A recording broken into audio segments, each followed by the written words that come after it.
pati sa akong mga kauban, wa sila magsaba nga nawala kay abi nila ilaray nawala.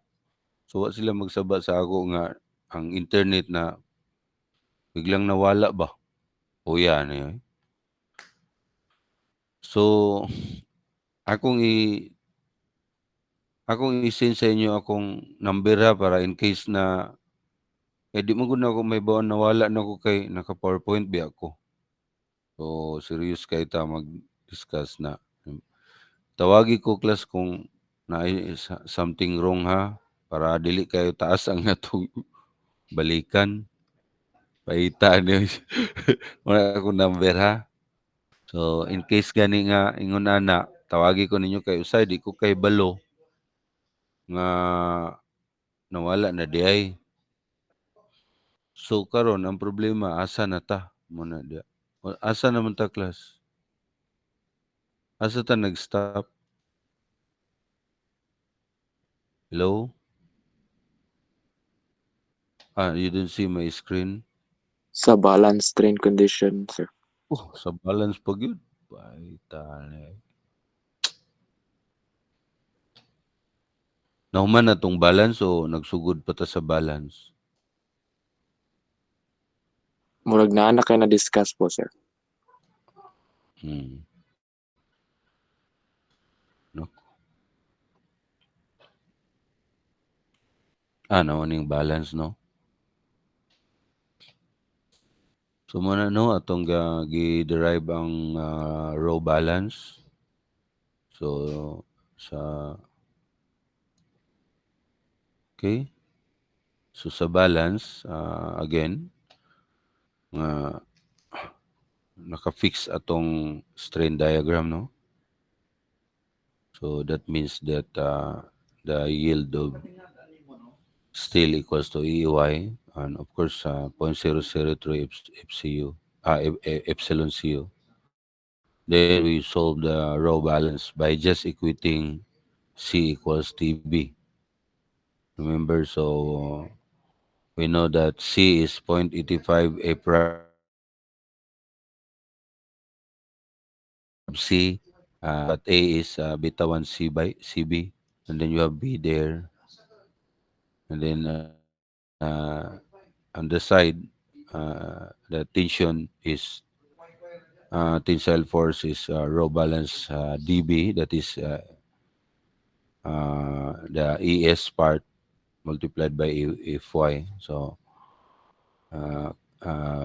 B is cancelled out. Then you get this relationship. But we know that C balance is this one. This one C balance. So we substituting. So we got row balance. This one.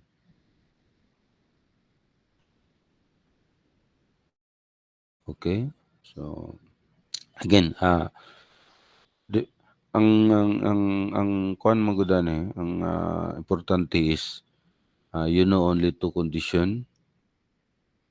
So the equilibrium and then the compatibility.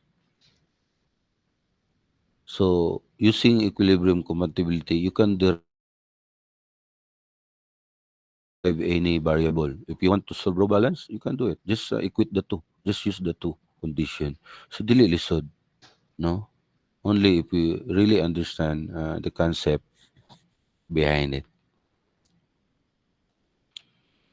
And then we discuss about balik na sa taan, bera, no? Tension controlled.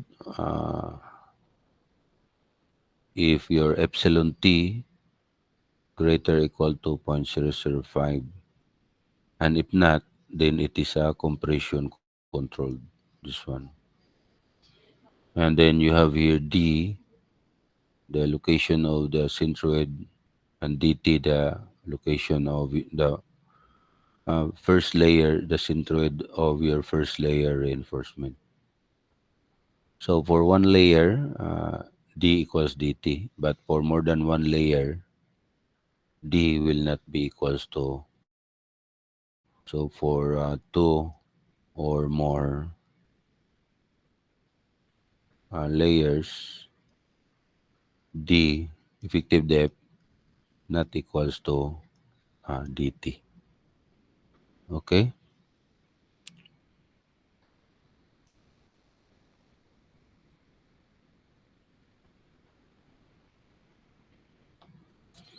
And then we have a relationship. If we want to solve for rho at epsilon t, okay, so we have the uh, epsilon t. This is epsilon s. So if we want to solve for rho at epsilon t, so we just use this relationship. You know row balance. We already determined the row balance, this one.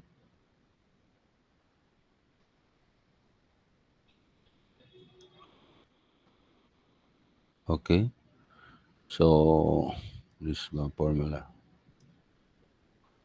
Wala ang lagi ni siya kay wala man mo dili kuan.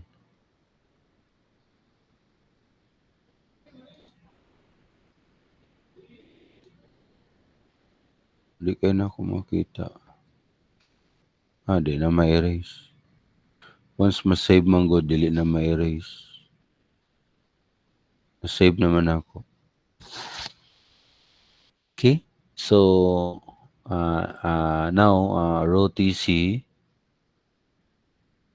uh, TC again, if I said row TC, it means that reinforcement is still ratio for tension controlled. So TC stands for tension controlled. And we got this 0.319 beta 1 F prime of C over Fy. Okay, so I will try to derive that one later on. And then we have this diagram. So this diagram, so na-explain ko na ganyan na, so wala, kaya gubot na. So to ensure that the failure will be yielding of steel rather than crushing of concrete, this one. So ECI code made a provision that your design should be tension controlled in such a way that if your design is tension controlled, your phi is zero point 0.9.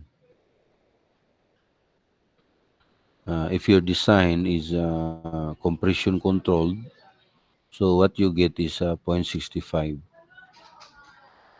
So there is a penalty. So ECI code will penalize you if design is not tension controlled. So the farther away you go from the tension controlled range, then the lesser will be your capacity reduction factor. And the importance of your capacity reduction factor is that your capacity reduction factor, if you multiply that to your MN, then that will be your design moment strength. And that would be compared to the applied load ultimate moment. So imagine if you have MN, so I think we have solved already one example. We solve MN. Uh,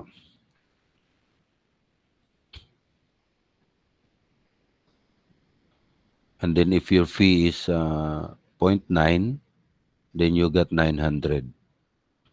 But if your fee is 0.65, you got 650. So you can see the difference. It's a big difference.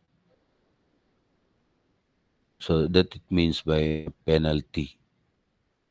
Okay, so that means that in your design, you have to ensure that it should be tension controlled. And also, ECI code gives you the boundary that's only the line that you can stay on. That means you cannot cross this line. So it's forbidden.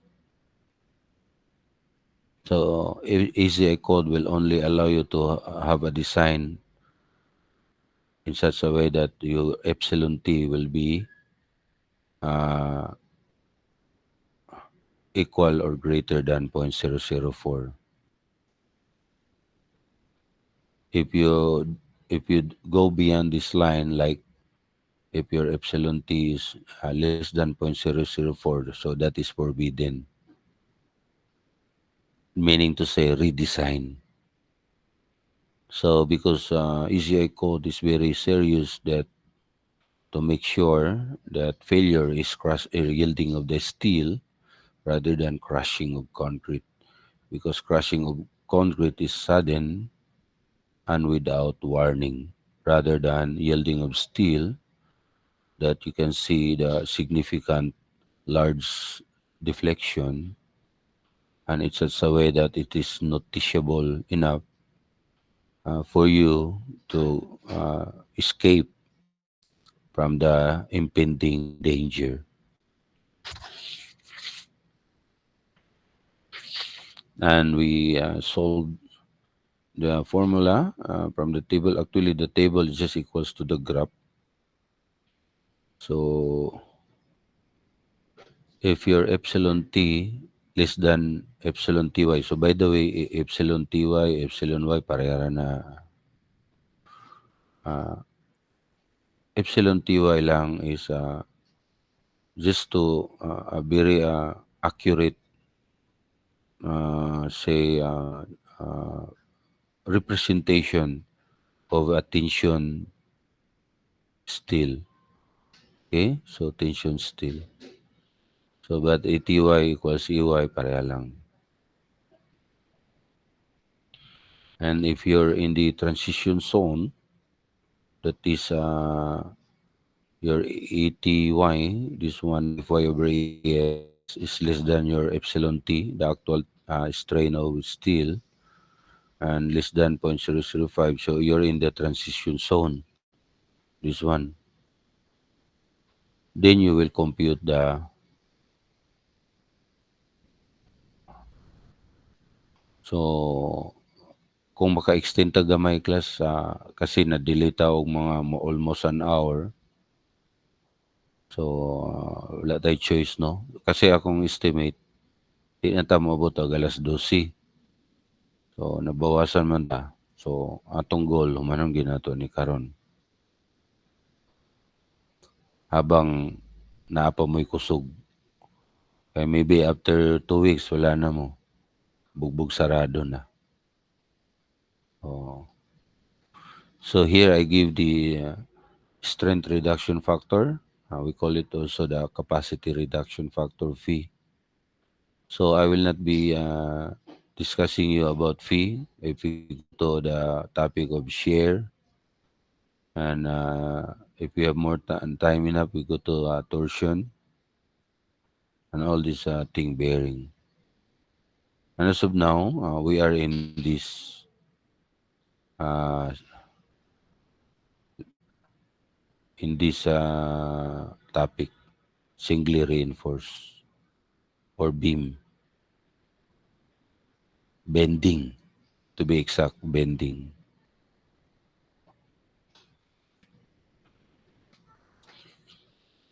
So now we have an example. Actually, na-solve na ni siya. May na akong discuss.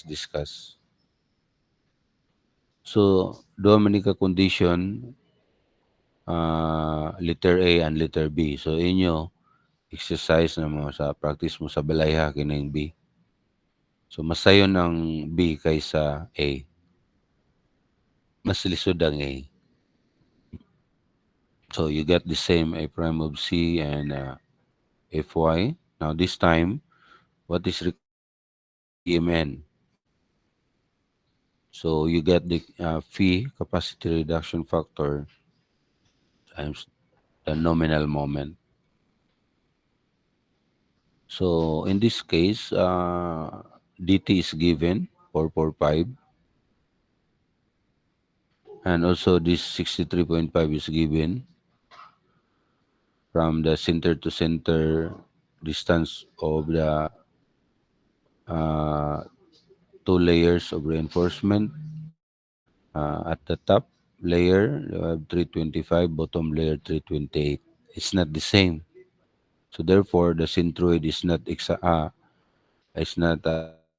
cannot be determined right away. That you have to solve it. So we know that the from the statics,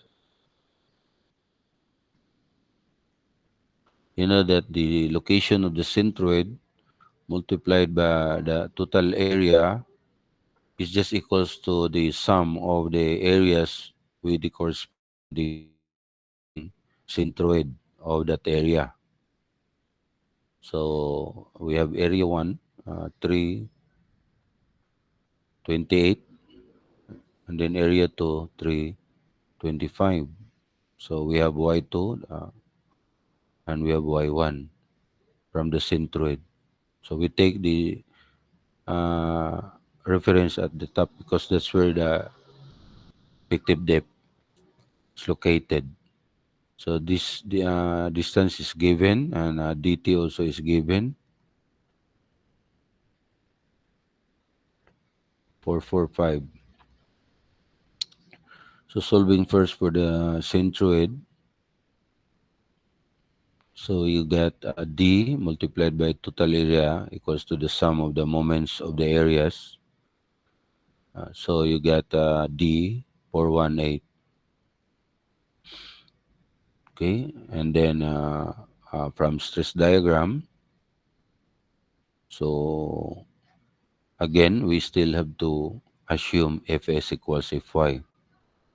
If not, then our assumption will be wrong, and we have to find or determine the actual value of fs. But if epsilon s greater than epsilon y, then fs equals fy. So from equilibrium condition, c equals t. So 0.85 a prime of c a b. So a is unknown, b is known, times t. So t is solved here, es fy. So es is the sum of a1 and a2. So you have here that sum multiplied by fy, the yield strength of steel, this one. Anong 450 naman? 450 naman ang fy class. So, i-adjust na lang yung class ha. So, yeah. Okay, 414 na. Tao lang eh, alam mo na. I'm just human. Okay, so and then solving for A, and then f prime of C is 31, so greater than 28, so solve for beta 1. So you come out beta 1 is equals to 0.83. Then you can solve for C. So what we are after is the location of the neutral axis, because by that we can perform compatibility of strain. Then now performing compatibility of strain, so epsilon s 0.003 c d no c, then you come out epsilon s, and then you have epsilon t 0046. So epsilon y is 0.0021. So if you can see, epsilon s greater than epsilon y, so therefore it still yields. Okay, and again the provision. Remember this provision, the boundary, epsilon t equals 0.004. So according to ACI code, uh, uh, any beam that has PU less than 0.1 prime of CAG, the minimum should be 0.004. So of course, you have to understand that the beam has no actual force. So therefore, always automatic that this beam has less than 0.00 Abraham C because PU for the beam is zero. So automatic, this code is enforced for beam. And that epsilon T minimum should be 0.004. And checking our epsilon T, again, epsilon T, this one is 0.0046 and greater than 0.004. So therefore, it is okay. Otherwise, you said not okay. Then you proceed and check also for the other parameters. So if then you determine your phi value. So remember your epsilon t is 0.046, that is less than 0.005. So therefore the beam is not tension controlled. Okay, you can only say that the beam is tension controlled if epsilon t is greater or equal to 0.005, and that is tension controlled. So in this case, the beam that you are investigating or you are trying to solve the design moment strength is not a tension controlled beam. So therefore, if it's not tension controlled, then determine if it's greater or equal to epsilon t. I mean, the yield strain will be greater. So since your epsilon t 0.0046 is greater than your epsilon y, so this is the condition. But your epsilon t is lesser than 0.005. So therefore, you are in the transition zone. You are here. You are here in the zone from this point to this point. So therefore, you use this formula point to solving phi. So solving phi for that formula, but again, the phi should not be greater than 0.09. So if you happen to solve for phi greater than 0.9, then use zero point 0.9. We are allowed only until zero point 0.9. So you get fee 0.865. So if you can see, the penalty is not so much. So you got only penalty of 86.5%. So that would be, say, 87%, 13% penalty, almost 13% penalty.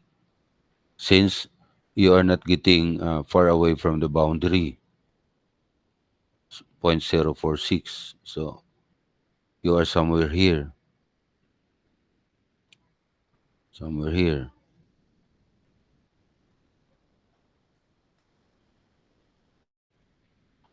So again, the farther you go away from the boundary, which is this boundary,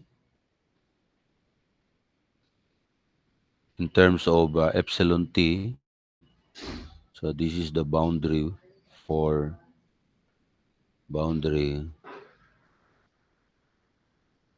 for p point 0.9. Again, the farther you go from the boundary, the lesser your fee, and the penalty will be big. But ECI again will not allow you to design beyond 0.004. So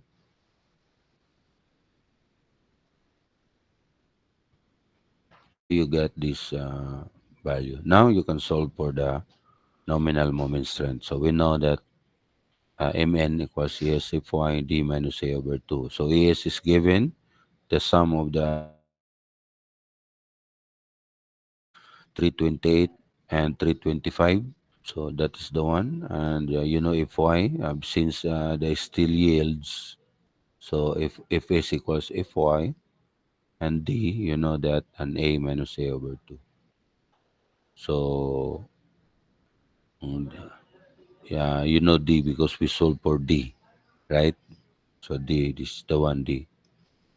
Then you can get Mn, and to get the design flexural moment PMN equals to phi 0.865 times Mn, then you get this. So this is your answer.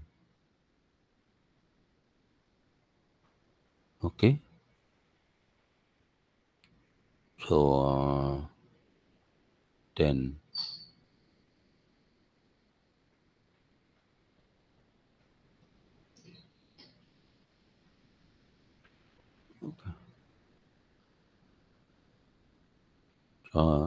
Asa na tanga slide class?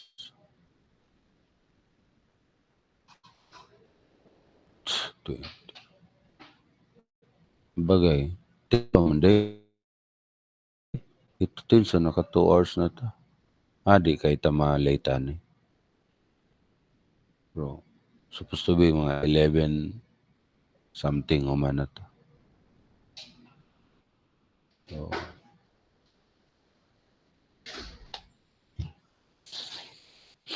so, okay, so let me derive you these are rho TC. So, if I said about rho TC, that is now the rho max, and that is now other book they call it 0.005. So rho TC,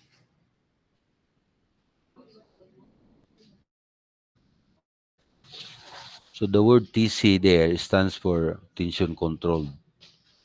So uh, TC means tension controlled.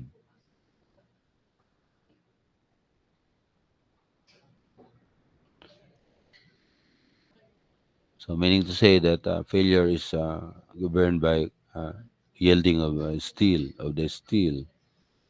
So if I said rho TC means to say it is the reinforcement ratio of the tension controlled, and that is at epsilon t equals 0.005. So that's why I said rho 0.005, meaning to say that at epsilon t equals 0.005. And that will be our rho max. But if you go beyond that, then your design will not tension controlled. And you cannot make sure that phi is zero point 0.9. So to make sure that your phi, your capacity reduction factor, which you assume in your design, zero point 0.9, that will always be zero point 0.9 if you don't go beyond rho max or rho TC or rho 0.005. So solving for the tension controlled reinforcement ratio. So if I draw a big, nawala din to gyapon, no? Pati yun nawala ba yun?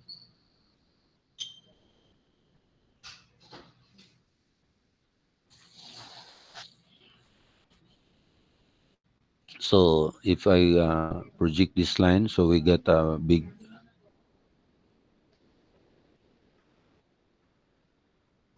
so that will be a 80 plus ACU. Okay, so from strain diagram, so we have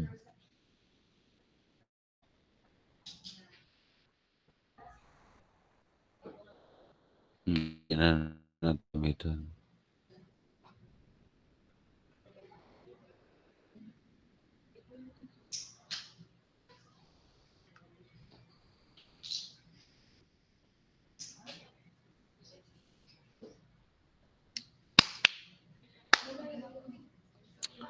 So epsilon CU over C, the small triangle, this one, over the big triangle, that is DT, this is the big triangle, dt over epsilon t plus epsilon cu. So now we got c epsilon cu over this relationship dt.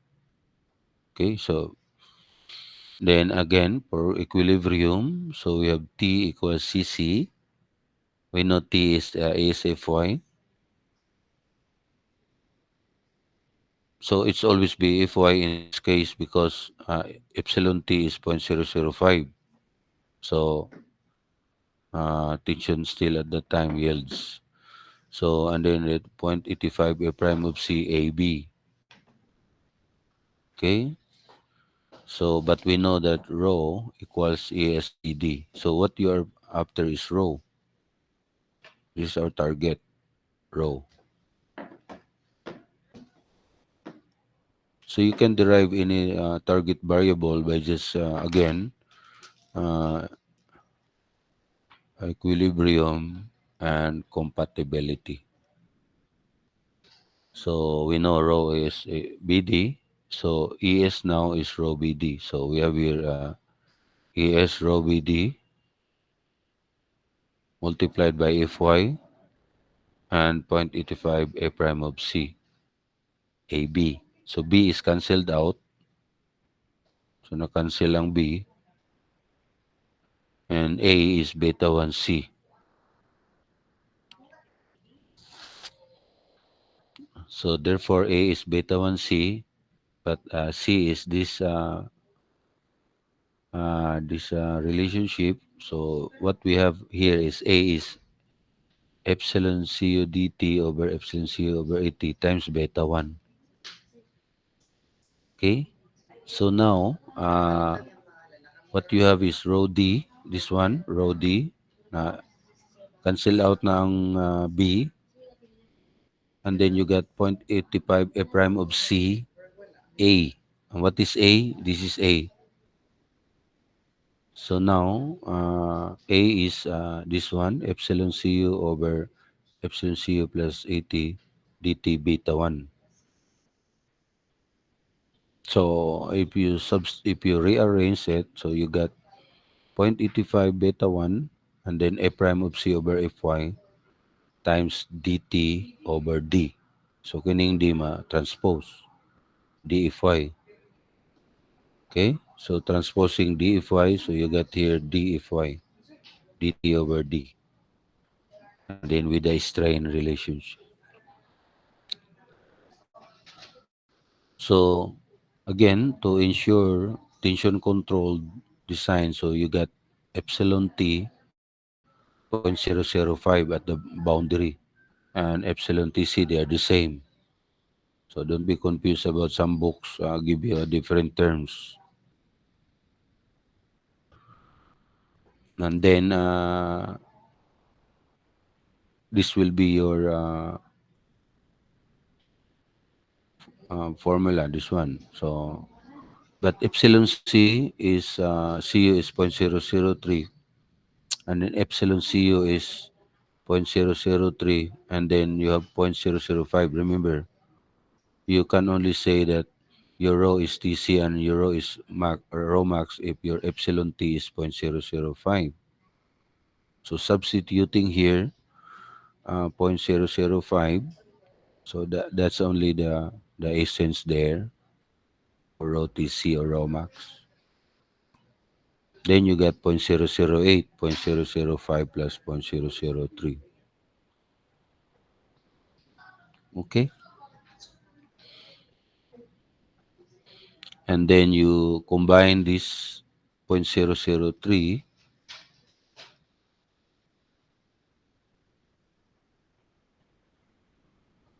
then 0.85. Then you will get 0.319. That is exactly from the book that you will be, if you read the book, that is the exact. So now you got 0.319. What remains, the variable is beta 1, a prime of CFY, and dt over d. So dt over d is for more than one layer of reinforcement. And the book always assume one layer. That's why you cannot find dt over d. Okay, but remember for two layers of reinforcement, as we have discussed before,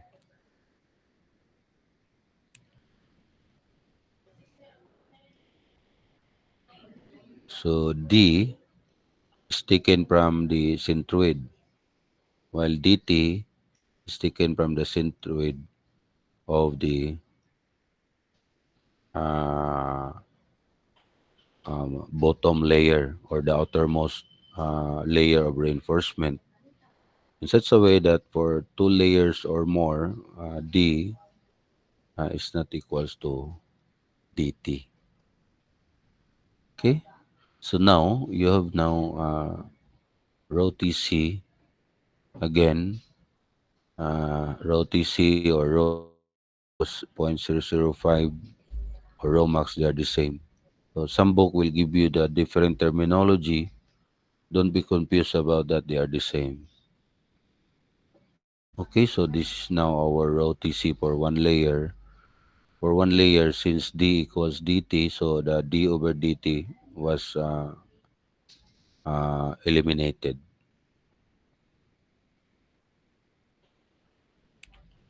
Okay, so now we talk about the minimum still area.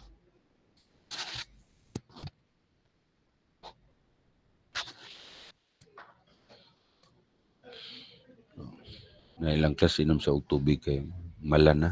4 hours biya na.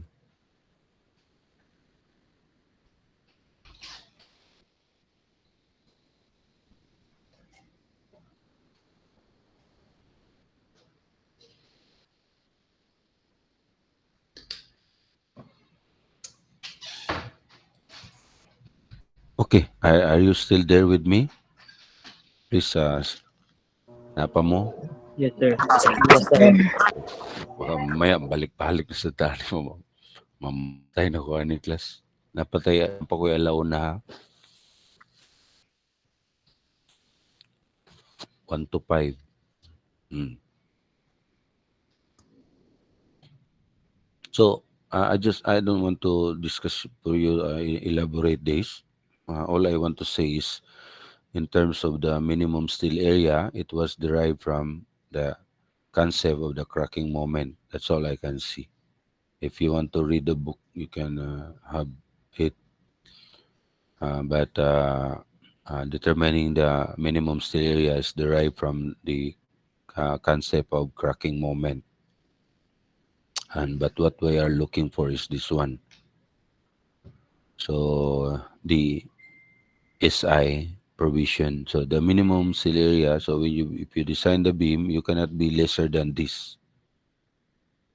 So is 0.5 A prime of C if Y by D, 1.4 if Y by D. But remember, rho is equals to AS is rho BD. So therefore, kining term before sa BD is the value of rho. So this is rho. So if we use the rho instead of the area, so we can say that the rho men minimum still ratio or rho men is the maximum of 0.25 A prime of CFY over 1.4 or 1.4 FY, whichever is greater.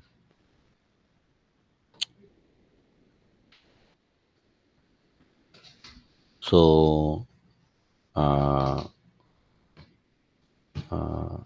if the problem is to determine the concrete section, BD, and the still area, that means you start from scratch. What you have is the is ultimate moment mu given. Okay, then again two conditions of equilibrium. So that is C equals T and M.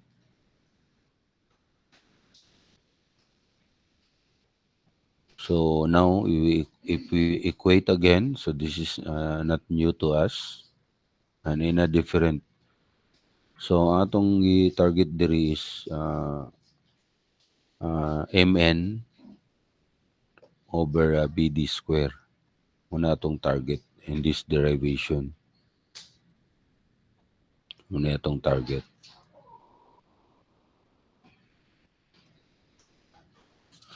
So we know that C is 0.85 A prime of C and T is rho B D if Y. If you substitute that one, B again cancelled out.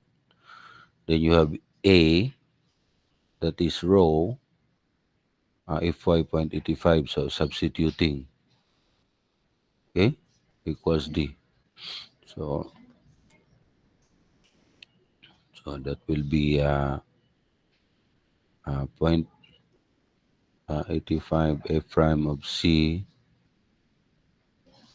B is cancelled out, so A na lang. And then you have rho D if Y. Okay, so A now will be inaog row this one, and then if y this one, then inaog na ako, ibalin na ako sa pikas ang 0.85 A prime of C.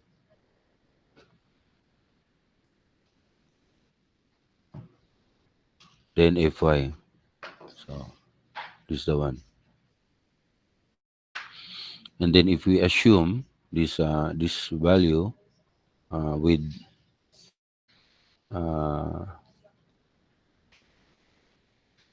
then your moment now here will be as. So remember, so that is es fy, and then d minus a over 2. Okay, so uh, your A is this one, rho fy napay D ani. Okay, so if you substitute rho, this one fy D, that is A, is the value of A, substitute, then you have rho B D fy, so D factor out, maging BD square. And if you let M is this one, fy over 0.85 A prime of C, this one, right? This value, so that is M. Then what you get is that it becomes ang D, gigawas na nato ang D. So that becomes rho BD square Fy, then 1 minus rho, and then ang A nimo is M. This is 1. So rho M over 2. So this is what we got. Uh, Mn now is equals to this. Mn is rho BD square Fy 1 minus rho M. We know M. We assume that one. And if you move this BD square over Mn to the other side, so that will be Mn over BD square rho Fy 1 minus rho M over 2. And that Mn over BD square is called Rn. Okay, so Rn, that's what we are getting. Our target is this coefficient of resistance Rn. That is Mn over BD square.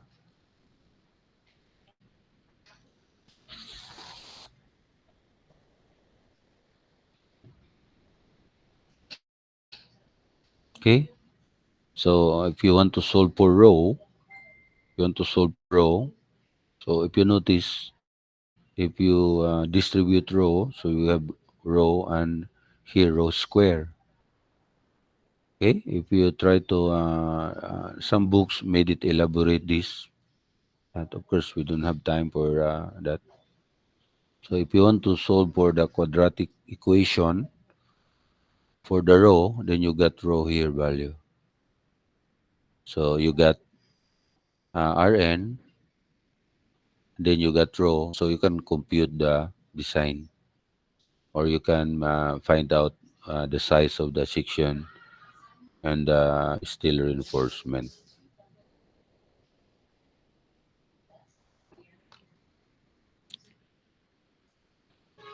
Uh, so there's a procedure here. So in design, took note, design of rectangular section with only tension reinforcement. Okay, so that means that you only have here ES. Next topic will be nanatay reinforcement sa taas will be double reinforced, but for a singly reinforced beam,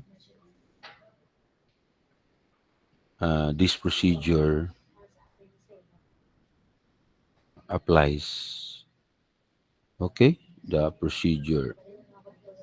So first of all, assume that the value of rho. Okay, so first assume the value of rho corresponding to the tension controlled rho TC, but greater than the minimum. Remember the Roman.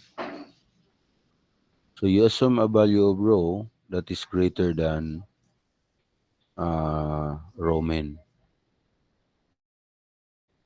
and as the section would then be tension controlled, the minimum strain would be 0.004. Remember, that is the boundary that you cannot go beyond. You are forbidden to go away from that. You stick to that boundary for Roman, for minimum strain. So in such that your rho assume will be rho TC 0.319. We derived this, right? So we already derived that.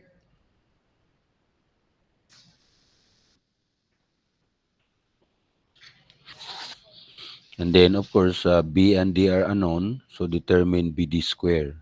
So this is where our Rn will be useful. So Rn.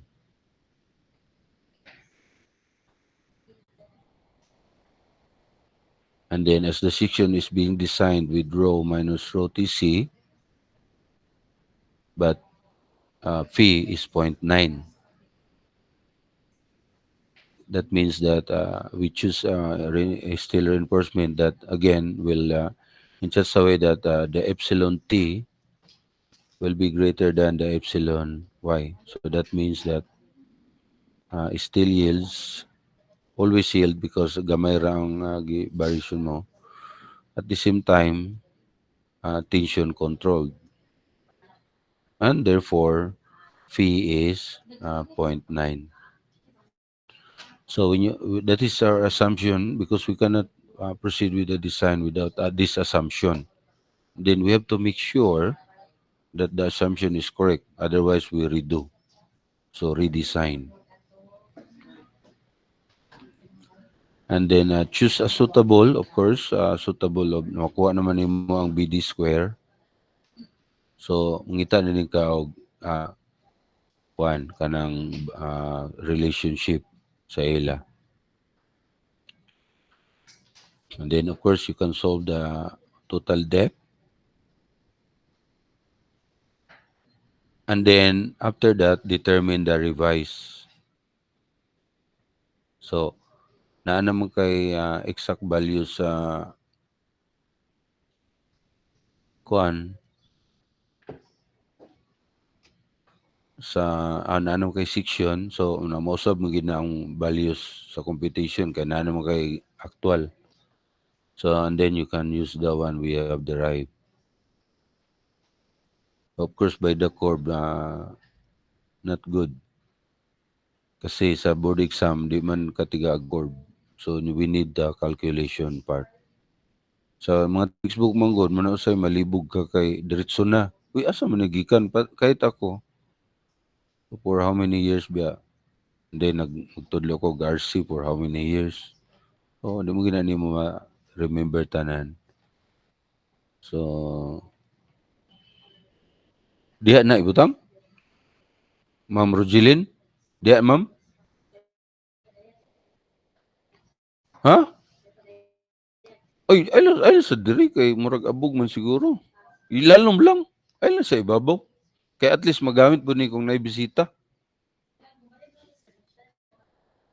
Padayag silang, ibutan lang sa ilalom.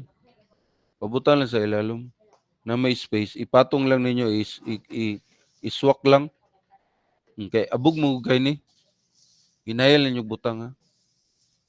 Gauss pa, pakinabangan ang table. Balin ka dito? Oh, naan mo na sa mo sugot ka. Daw ba ang internet? Nakakonek mga, wala eh. Dili na, kini dini. Dini ka. Kuha mo lugar na ako di ay. Ay, kana ragyapon. Okay. Gila, okay raman na ma'am. Kung biyahan ako, okay ra na. Nga naman ka, so, si padayhag daw diri, na maulaw day siya, hadlok siyang padayhag. Kung nga, pwede mo ka mo, kaya nga, kaya nga akong nadunggan si, ha? Akong nadunggan si padayhag diya. Amoy akong nadunggan. Pero,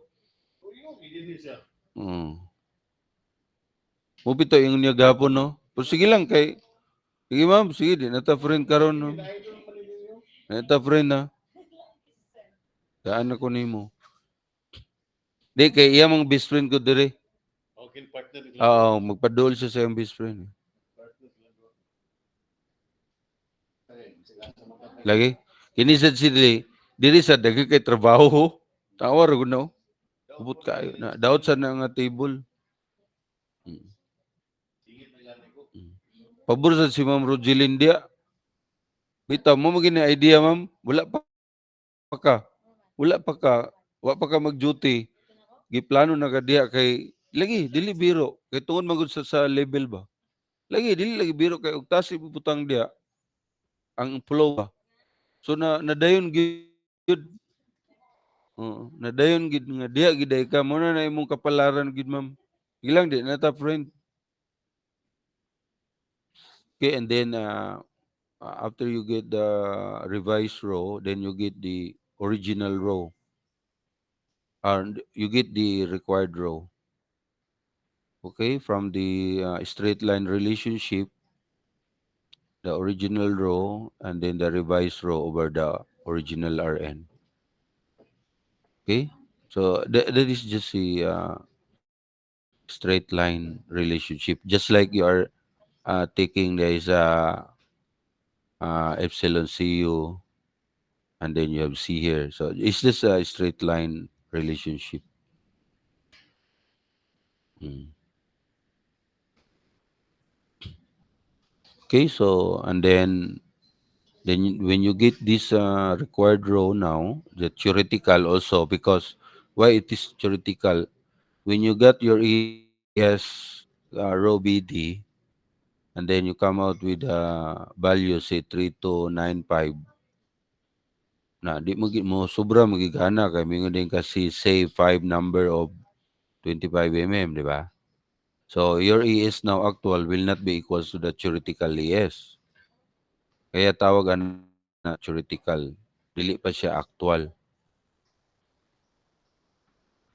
And then you compute TS from the revised BD and a revised row, this one, and then with the actual BD.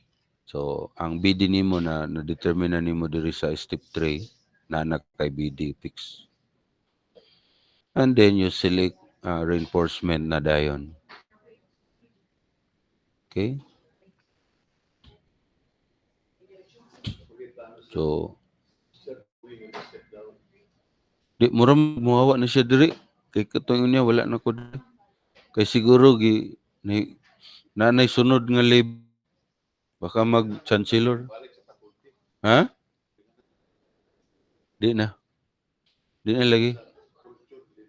Di na mo office ba? Pa chancellor na sunod ba? Ha? Hmm. So that's the procedure. Okay. So after you get you decided the ES, the still area, then you got the actual is ES, the actual row, then you check for strength. If adequate, so stop the procedure. If not, redesign, go back. Or maybe you increase BD or whatever. But usually, you change the size.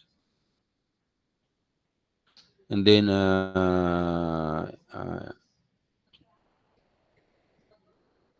for our concrete cover is 40. Okay.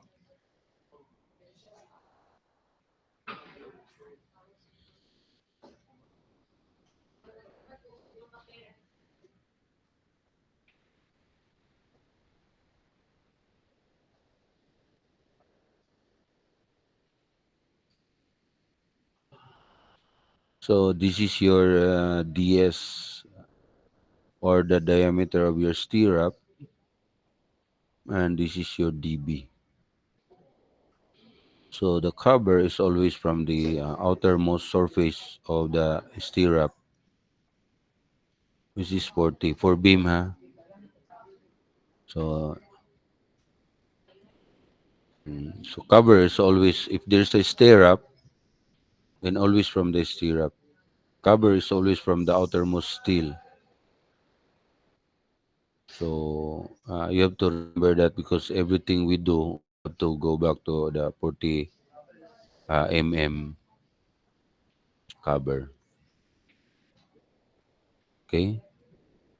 So later on, pag maabtag slab, so size slab 20 mm. So tirap ang slab.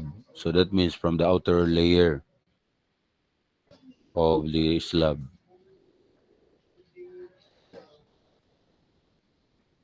So we go to our example. Hopefully we can finish this one.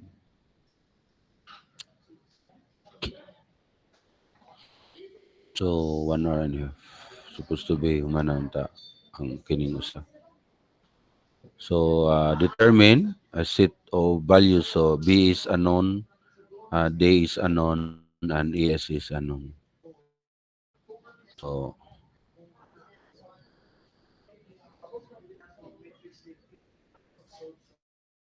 and you get uh, uh, factored mu. So no problem, factored na. And then A prime of C, Fy. So okay, so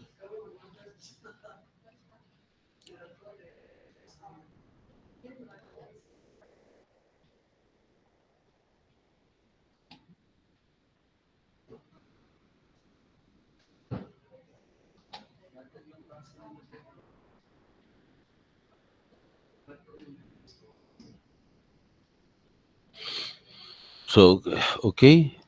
Hope you see the writing on the wall. So you get rho TC equals rho max. Use rho TC 0.319 beta 1 A prime of C. So we derive that one. And beta 1, we solve beta 1, that is zero point 0.8 for A prime of C, 34.5. So we compute that from the formula. Then you get rho TC equals to 0.0216. And then Roman, we know Roman is the maximum of the two. So computing, this one governs greater than the other. And then we assume a value of rho that is below the rho TC or rho max, but greater than um, the rho min. So assume value of 0.016. So step one, step two, in such a way that the condition rho min greater less than rho and rho lesser than rho max. So you got this assumption rho. So with that you get the rho, and we can compute for the m. So m is just equals to Fy over 0.85 A prime of C. We know that. And we got m. And from the derived formula, we have Rn. We derive this rho Fy 1 minus 1 half multiplied by 1 minus 1 half of rho m. So rho, this is what we choose, this one. So multiplied by Fy times 1 minus 1 half of rho, again, the rho we choose 0.016 and m is the 0.12. Then you got Rn in megapascal. So Rn 5.876 megapascal. Okay? So since rho is less than rho Tc, so we know that the section will be tension controlled. So if you have this relationship, rho is less than rho Tc or rho max, so you're assured that phi is zero point 0.9 tension controlled. Kasi you don't go to the boundary. Okay? Because your rho 0.016 is lesser than the boundary, which is 0.02. Okay? So therefore, phi is zero point 0.9. So required MN now, this is given, mu is given. So mu is 580